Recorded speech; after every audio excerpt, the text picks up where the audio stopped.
नमस्कार ताई. नमस्कार. माझं नाव वैष्णवी अशोक सांगरुतकर. मी केडीवेडी गावावरून आलेली आहे. तुमचं नाव सांगा ताई. वंदना वंदना राजेंद्र चांदूरकर. कोणत्या गावाला राहता तुम्ही? मी अंजनगावला राहतो. अंजनगावला राहता. हो. हे औषध घेण्या अगोदर तुम्हाला काय त्रास होता? मी परतवाड्याला गेली होती. दवाखान्यात इथं अंजनगावात मला भरती केलं होतं पहिले. तर मी पॅरालिसचा झटका आला मला. अच्छा अच्छा. पै गेली होती मी. म्हणजे बोलता येत नव्हतं तुम्हाला? बिलकुलच बोलता येत नव्हतं. हे औषध घेतलं तेव्हापासून बोलता येते. हो का? म्हणजे असं थोडंफार काहीच बोलता येत नव्हतं का? नव्हतं बोलता येत. वर्ध्याला नेलं होतं मला. अच्छा, पॅरालिसचा अटॅक आला होता ना? पायानं चालताही नव्हतं येत, हातानंही नव्हतं, काहीच करता नव्हतं येत. आता हातानं स्वयंपाक करतो मी 2 टाइम.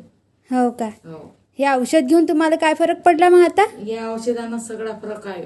अजूनही घेऊनच राहिली. अच्छा, आता तुम्हाला बोलता येऊन राहिलं? हो, आता बोलता येईल. आणि हातपायामध्ये सगळ्या त्यात तरतरी आहे? हो, हातपाय तरतरी झाली, सगळीच आली. हो का? बरं, धन्यवाद.